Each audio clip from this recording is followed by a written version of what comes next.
Hello, and thank you for taking the time with us at QSC to talk about JRP and its strategic initiatives, along with direction of the company and other operational issues we have found. Just to start, before we get into the presentation, I want to introduce you to my colleagues. So first we have Hassan, then Samir, myself Dominic, Jet, Ryan, Ronnie, Amrit, and Carolina. Now just as a brief overview of the presentation, we have here the list of table of contents, what we will be going through.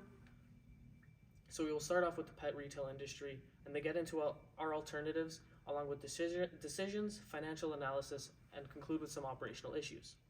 Now getting into the pet industry, we know that pet parents and humanization has become a major key as people have begun to own more pets and along with this are treating them as part of their family. With this, premiumization and health has become an important topic as people are willing to pay higher prices for their pet food and pet products to ensure that health.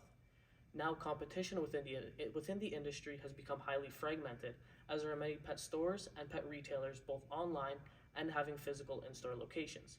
However, there has become a blurring of these lines as pet stores and pet retailers have gone through e-commerce and online stores as well as in-stores to become more brick and click. This means that they are becoming more as one and companies within the industry need to have both. Now with this, pet subscription services are becoming more of a major key as people within the 25 to 40 age range want more at their fingertips through mobile devices and online services. Now we'll be getting into an entity overview of JRP. So I won't be getting into many of the details as we know most of this within pet products and services, customers of JRP along with staff. So we know that products and services of JRP are of the highest quality. And with this, we know that JRP also offers two services, those being grooming and training. However, they are looking to add more. In terms of customers, we know that these are affluent customers in the first and second income quintiles, and they are willing to pay more for their pet's health. And lastly, staff at JRP are well trained and willing to provide more to make and maintain customer relations throughout. However, we have outlined two issues with JRP. The first one being that pet products and premium price products have become highly competitive, and that is no longer a differentiating factor. The only differentiating factor now is customer service. And lastly, the 20 stores that JRP currently has are reaching a maturity and sales growth is not expected to grow much within the next few years. Now I will pass it on to my colleague Hassan to talk about the mission and vision of JRP. Thank you, Dominico. So now let's look at the current vision and mission statements. So the current vision statement reads, to create a better everyday life for pet owners and their pets by providing the highest quality of healthy, innovative, fun, and safe products for cats and dogs in stores that are staffed with pet-loving and knowledgeable people. The current vision statement is adequate, but it doesn't holistically highlight the JRP experience. So the proposed revised vision statement reads, to create a better everyday life for pet owners and their pets by providing the highest quality of healthy, innovative, fun, convenient, and safe products and services for cats and dogs, ensuring that our pet-loving staff are boundlessly accessible. So now let's look at the characteristics. As you can see, the revised vision statement has allowed JRP to meet the following characteristics, which were not previously satisfied. So goal-driven and future-bound. The direction that JRP is headed towards can be clearly seen, which is creating a better everyday life for consumers. This will be achieved through their ability to make their pet-loving and knowledgeable staff boundly accessible. Now let's look at the current mission statement. So the current mission statement reads, we are committed to meeting all the needs of pet owners and pets by providing superior products that will keep pets healthy and happy throughout their lives. We want to give our consumers the most captivating shopping experience that will ensure lifelong relationships and loyalty. We want to be relevant not only to pets and pet owners, but also to our community by supporting local animal-related charities. So the current mission statement is adequate, but again, it doesn't align with the vision statement, which hinders JRP's ability to communicate their overall message. Now let's look at the revised mission statement, which reads, "We are committed to meeting all the needs of pet owners and their pets by providing superior products and services, keeping pets healthy and happy throughout their lives. We want to give our customers the most captivating shopping experience by being abundantly and boundlessly accessible for them, ensuring lifelong relationships and loyalty. We want to be relevant, not only to pets and pet owners, but also to our community by creating a positive environment that encourages professional growth and development." As you can see, the revision in the mission statement has allowed JRP to meet the following characteristics which were not previously met. Let's look at the core competencies. This is partially met just because we don't explicitly mention the core competencies in the mission statement, but they are embedded within. Now the distinctive benefit and desired results. So now JRP is able to distinguish itself from its competitors through its ability to make their pet-loving and knowledgeable staff abundantly and boundlessly accessible, bringing that shopping experience to the consumer's fingertips. Now relevant and believable. So the revised mission statement includes the internal stakeholders which were previously neglected. It inspires them to be part of a long journey with JRP through the training and development initiatives offered at the company. So in this slide, we can see that these gaps in the mission and vision statement stem from the current vision statement, which have been mitigated through the introduction of our revised mission statement. Now I will be passing it on to my colleague Ronnie, who will be further discussing. Thank you, Hassan. Now I'll be speaking about the 5 proposals that we've received and giving a brief outline on each of them. The first proposal was from BPF, which is looking to expand its chain of franchises geographically and proposes that JRP acquire 100% of their shares in exchange for 25% of JRP shares and $5.5 million. While this would allow for economies of scale and allow for the companies both to expand their audiences and potentially grow to new customers, it would be very difficult to meet the objective and vision that JRP has set out of providing a consistent and focused approach for each of their customers. Also, from a financial perspective, this doesn't meet the 7% operating profit margin that JRP is looking to achieve. The second alternative is Bala Pet Camp, which would be situated in rural Quebec. Gord Lee has provided $3 million, which would be treated as convertible debt. Although this is an interesting idea, it would be very difficult because JRP would have to fund the initially required assets without specific and surefire guaranteed financial results. Additionally, this has a low NPV and also doesn't reach the operating profit margin of 7%. Now, I'll hand it off to Jet to discuss the other alternatives. The third alternative is an investment in OFPK, which enables JRP to meet and deliver upon key trends in the pet store industry, such as the demand for premium pet products, natural and organic ingredients, and sustainable food options. By incorporating OFPK's vegan products into their product offerings, this enables JRP to meet the evolving demands and changes for pet owners, as well as enhance customer loyalty. And lastly, it also helps them meet their overall objective of providing high quality and nutritious pet food. Now, although this investment does require an initial $6 million loan to OFPK and doesn't help them reach their overall objective of a 7% operating profit margin by 2026, it does provide and is expected to provide a 12.29% internal rate of return, which is in line with the goal set out by Elaine of 10%.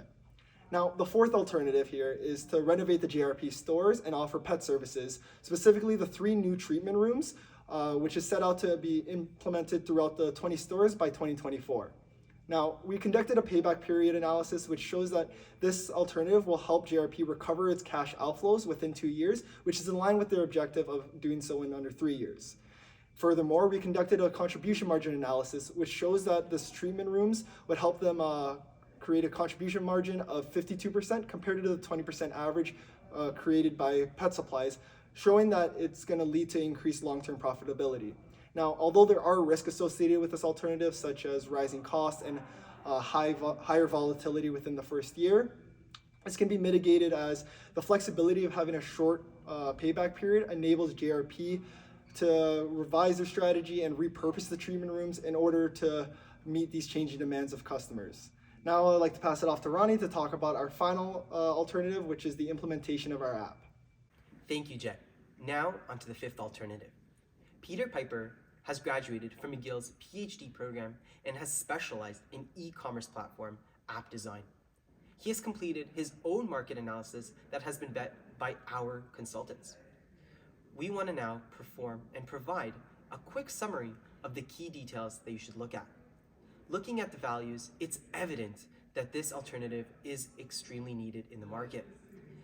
The app development would allow us to reach new customers that already have a mobile phone but just aren't familiar with our app.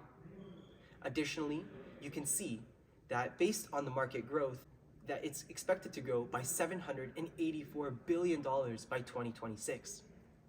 Additionally, there's an expected increase of 10.5% of individuals using their mobile applications as payment platforms.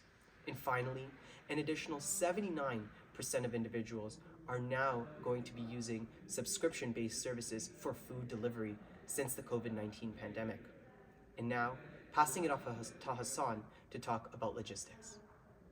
As my colleague Ronnie just mentioned, the e-commerce space is very prosperous and fruitful, and that is why JRP has decided to enter the space. As we know, many of our competitors are already on this space through a website, but as JRP, we want to take it to the next level, and that is why we have decided to introduce an application. Our application will come in 3 formats or models. There's the free one, Tier 1, and Tier 2. Now let's take a deep dive and analyze each one and understand their perks. So the free version encompasses a regular e-commerce platform where consumers are able to purchase their favorite products while bringing the JRP experience right to their fingertips. We know that the web is a huge platform and it's really difficult to vet the accurate and inaccurate information. And when it comes to our loved ones, we want to ensure that they have access to the most accurate information. That is why we have decided to leverage our knowledgeable and pet-loving staff to answer any inquiries related to pets through our e-chat service. Additionally, we know that it's very difficult for pet owners to socialize their dogs. They can either socialize them through taking them to the dog park and risking any potential issues, or through family and friends, so it's very limited. But given the sea of data that we have, we are able to create communities of like-minded pets, where we are able to help these pets socialize and have a good time. The first tier now, it's a monthly subscription, and this encompasses everything on the free tier, while also providing replenishment service. So we know that many of our consumers are high income earners, which we can assume that they spend most of their time working, and we want to alleviate them from the tedious tasks. So for example, we know that you have a pet who eats 4 cups of pet food every day. So through our algorithm, we are able to analyze at what date you will run out of food. So we will ship you food a couple days before, just if there are any variances in your calculation. This ensures that the pet is always stocked with fresh food.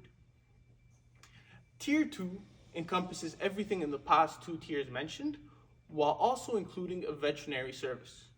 I know many of you, or myself, have been in a situation where we have seen our pet acting funny and we're extremely worried. But we don't necessarily want to go to the vet right away just because of the financial burden associated.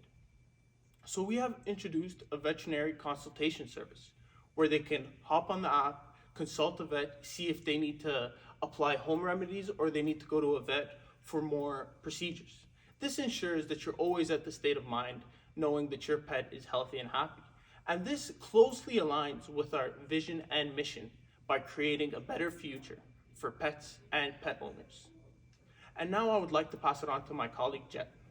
Thanks, Hassan. Now, to determine the best alternatives that we at QSC recommend for JRP to implement, we created a decision matrix to weigh in a weighted analysis of all the alternatives based on a criteria considering both financial and non-financial factors. Now, each alternative was evaluated based on this criteria to consider its impact on the business, and we weighted on a scale of 1 to 5, with 1 being the lowest impact and 5 being the greatest. Now, the criteria selected here were the cash required for the initial investment, ability to meet JRP's goals, objectives, targets, long-term profitability, mission and vision, ease of implementation, whether or not they had high or low credit risk, the ability to create a competitive advantage, and the overall impact on its brand reputation. Now, as you can see from our decision matrix, the top 3 alternatives that we recommend for JRP to implement include the app development, investment in OFPK, as well as the renovation of the stores. Now I'd like to pass it off for Ronnie to talk about our implementation plan. Thank you, Jet. Now I'll talk about how to implement all 3 of these alternatives. To begin, the loan should be provided to OFPK immediately, as they need the loan to start expanding their services and just using the money overall. Additionally, we recommend against Julia joining the board of OFPK, since there are several conflicting motivations. As well, we want to use that discount that they're providing us, and also they're expecting, and it's in the agreement, that we buy at least $500,000 worth of products from them. So we should begin to purchase the products immediately as well. In terms of the store renovations, we recommend renovating 5 stores as the beginning in July, and this will be completed in August. The next 5 stores we recommend beginning in January of 2024. The last 10 stores will begin being renovated in 2025. Each service that is ready to be provided should be provided immediately, with marketing being done beforehand. This would allow customers not only to get used to the products, but actually begin using them.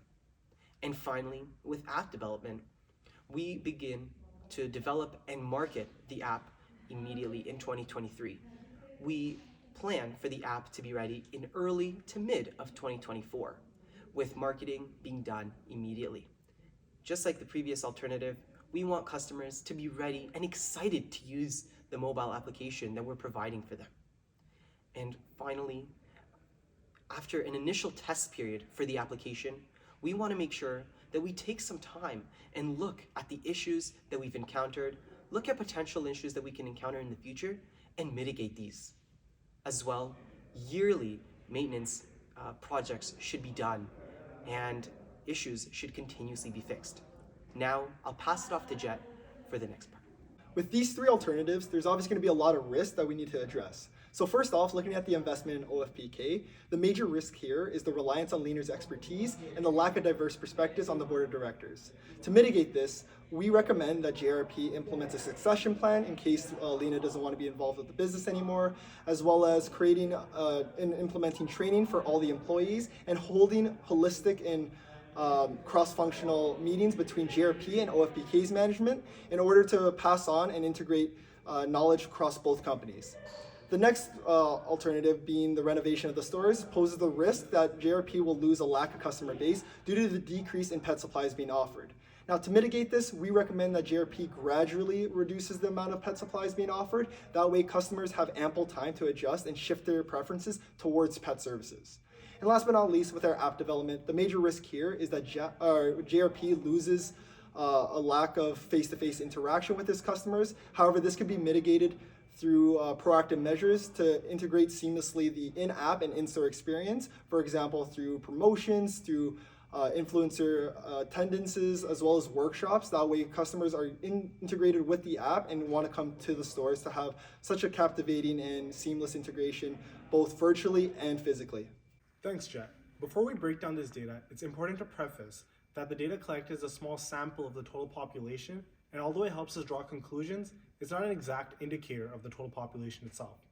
With that being said, I'd like to draw your attention to the 2 numbers right next to on either side of the pie chart. As you'll notice, these numbers are very close to one another, and what they represent is the total amount of dog owners versus the total number of cat owners. The total number of cat owners makes up 43% of our total consumer base. What this has led to is JRP seeing themselves as predominantly dog owner-oriented pet stores. However, there's a gap in the market, and we'll address this gap in the market on the next slide. Now I'd like to draw your attention to the top left and right bar charts. What you'll see in either one of these is what's most important and second most important to our customer base. To no one's surprise, the most important is customer service. This is something JRP has predicated themselves on endlessly. And as discussed earlier by my colleague in the vision and mission, we aspire to be boundlessly accessible, whether this be through the app we're planning on implementing, through the touch of your own home, in the comfort of your own home. You'll be able to reach out through the e-chat and get some help, or in stores through our knowledgeable staff, always helping you along the way. What you'll notice on the right is second most important is the pet food that's available. What we already know is that once pet owners find a type of food that their pet really enjoys, they're very reluctant to switch. What this has led to is them believing that there's not a variety of pet food available to them. However, through bringing in OFPK, we believe that we'll be able to bring more options to these pet owners, as well as the implementation of an app will bring an online catalog that clearly shows customers all the pet food that's available, as well as a small description underneath that shows that which type of pet food caters to the needs that they're looking to meet. Now drawing your attention to the exact middle. What you'll notice is that pie chart represents 21% of all pet food purchased is vegan or organic. This is a small proportion of our total food purchased. However, as the board and as your consultants, it's our responsibility to be future oriented. We see that trends are going towards vegan and organic foods. And although it might not make up a large portion now, it might make up a large portion tomorrow. So we believe that although fresh and frozen food should be kept important and be brought into stores, it should be a shifting towards more vegan organic, something we hope to accomplish through partnering with OFPK. Now to address some of those gaps in the market that I spoke about earlier. Bringing your attention to the far right, you'll notice two pie charts. What these plot are the services available to dog owners and cat owners. We have two services available to dog owners, being the training and the grooming services, and only one being available to cat owners, which is the grooming services. There's a potential here to exploit more services being offered to cat owners and dog owners, and future services should transcend all pet types and be available to all different types of pets, which is why I bring your attention to the far right. What you'll notice is these bar charts chart the additional services that are most in demand by our customer base. And you'll see that nutritional consulting is on top for both dog and cat owners. Now you might be wondering, what plans do we have to bring this in? As you might already know, we're bringing services such as auto replenishment services and veterinarian services. And we have it in good standing with Peter that nutritional consulting can be brought in next. So we plan to not only meet these services, but bring on other services that again, transcend pet types. We want to cater to dogs and cats. Now lastly, you'll be wondering, what is this bar chart in the middle? And what you're looking at here are the pet supplies that we currently offer to our customers and how well they're interacting with those supplies. I know we already know that we're trying to reduce the proportion of our total revenues made up of pet supplies. And what I recommend is taking out supplies for cats such as clothing, beds, and leashes, and for dogs being collars and beds leading up to 2025, where we'll completely discontinue the sale of pet supplies. And with that completes the data analytics, and I'd like to pass it on to Samir, who will be talking a little bit about the financials. Thanks, Amir, for the discussion on the data analytics. Moving on to our financial analysis. So to begin with, we're going to talk about our consolidated cash flow statement, and we've highlighted some primary key takeaways. So you can see here we have our investment in tangible assets, and that's a $405,000, which primarily comes from the app development, Alternative 5. Investment in PP&E comes from our renovation in the stores, which is $750,000 in 2023, $750,000 in 2024, and $1.5 million in 2025. That's with the respective of 5 store renovations, 5 in 2023, 5 in 2024, and then 10 stores in 2025. Finally, our financing activities, our increase in loan payable is going to be $5 million from our bank, which we're going to use to finance our 3 alternatives. And then our final financing activity is the investment in OFPK, which is a $6 million loan that we provide to them. We're going to discuss our what's really important, our cash balances. So you can see in 2022, we have $1 million, which is what we're beginning with. And it dips a little bit in 2023 down to $168,000, which comes from our investments. And then in 2027, we increase that all the way up to $17 million, which is very important, and it's a good position for JRP to be in. Thank you, Samir. Now we're going to look at the forecasted income statement, which we will break down line per line. When looking at the revenues, we have extrapolated from the 2022 contribution margin analysis, and we've made adjustments accordingly based on our implementation plan. We can see our gross profit margins growing continuously in order for JRP to cover any operating expenses. Now looking at the revenues, we broke it down by product mix in order for us to evaluate the impact of each alternative. So we can see that the pet food sales are increasing due to the fact that we have the food subscription services being introduced with the mobile application. And on the other side, we have the pet supplies revenue decreasing due to the fact that we have stores being converted for the treated rooms, and it will continue to decrease and be eliminated in 2025. This is offset by the increasing pet service revenues when we introduce the converted stores and we're providing the 3 new pet services. A new addition to the product mix is the pet consulting services, which comes from the veterinarians when the customers are being subscribed to the higher tier of the subscription services on the mobile application. Now looking at the expenses. Again, once we've extrapolated from the 2022 contribution margin analysis, we start to incur major costs for the mobile application. One of the major ones include marketing and advertising. And this is due to the fact that we've incurred costs for social media promotions, especially targeted ads for customers who go on their phones and really like pet content, as well as any discounts and promotions for those who are in the loyalty program. There are other expenses for the mobile applications, including the salaries and wages paid to the veterinarians and the software expenses in order for the app to keep operating over time. With these revenues and these expenses, we get to forecast our operating income. Note that the difference between 2023 and 2024 is due to the fact that only 10 out of the 20 stores are being converted into the treatment rooms for the new pet services. And also, the mobile application is being introduced in 2024, so there are a lot of costs being incurred in order to acquire any customers into the loyalty program. Once all of the options have been implemented, we get to see continuous growth in the operating profit margins. Overall, we see stability in our revenue growth. Our operating profit margins go beyond 7% in 2024, and the interest-bearing debt to EBITDA ratio is well maintained below 2.5 and is expected to decrease over time.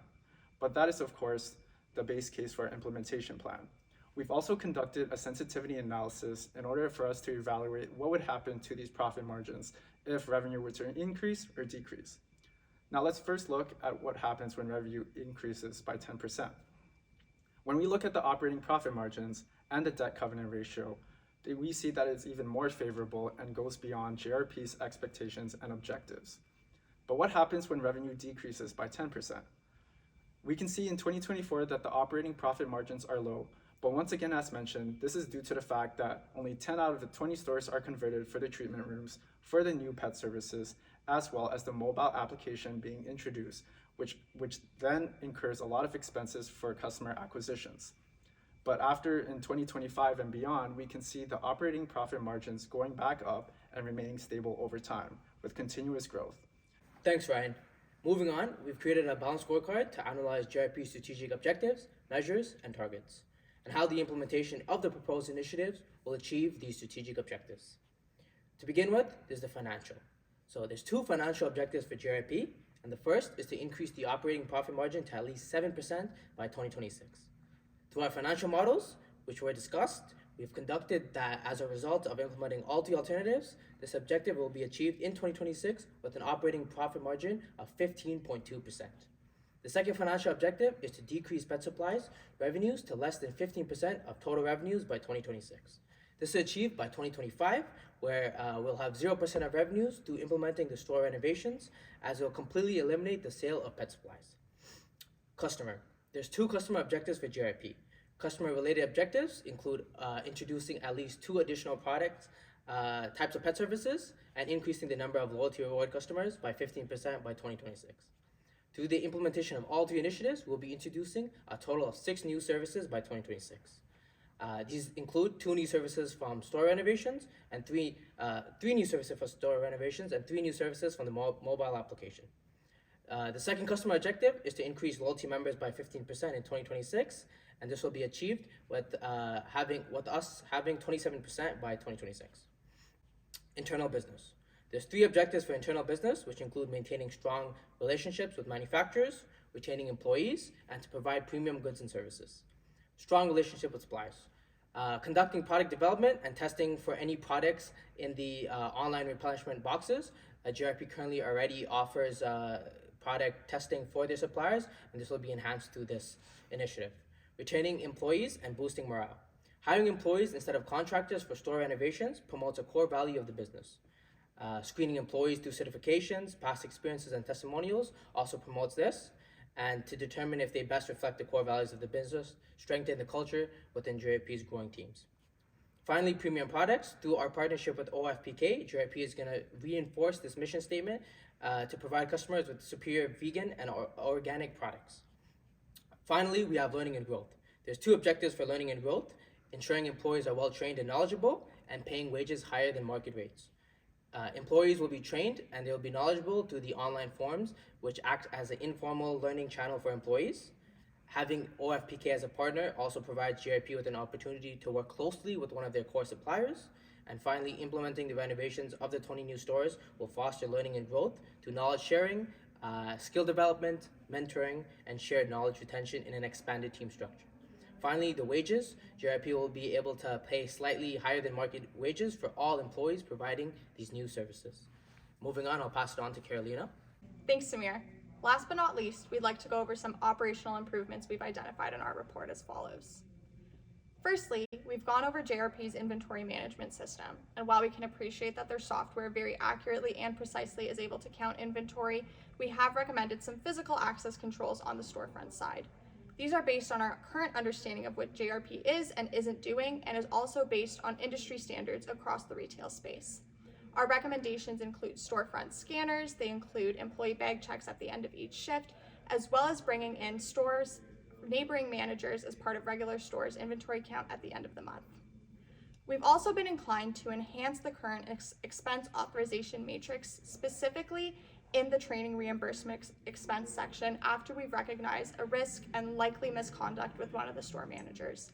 While the ultimate decision for disciplinary and termination action is in JRP's hands, we have recommended some enhancements in the expense authorization in order to mitigate this risk with employees moving forward. This includes multi-layered verification and authorization that the expenses have taken place. This is not only important for JRP internally, but it's also important for external relationships with suppliers and with those providing the service.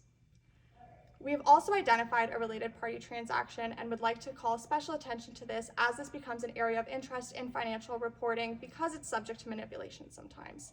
Our recommendation concludes that the related party transaction between JRP and ULL in leasing activities should be reported at its carrying value of $150,000. This mitigates the risk of any non-compliance in future financial reporting. Our last recommendation is surrounding key personnel as part of JRP's operations. We'd first like to call attention to IT personnel. While the app and e-commerce become more part of JRP's regular business routines, we recommend bringing on IT personnel for regular maintenance and oversight. This can be done on a part-time basis in order to mitigate any high costs. Next, we'd like to point to you, the Board of Directors. As JRP is continuing to grow, we think that now is better time than ever to bring on one additional member to the Board of Directors. This mitigates any voting conflict with split votes and also brings in new insight. And as JRP continues to grow, you can even consider expanding your board to 7 individuals for a standard size board. Lastly, while we appreciate Julia's passion, we think that now would be a great time, and we do strongly advise her to consider stepping down from the board of OFPK. This will ensure that the relationship between OFPK and JRP remains strong without conflict of competing motivations. This concludes the basis of our report and presentation. Thank you for taking the time to listen, and we now open the floor to your initial thoughts and any questions you may have.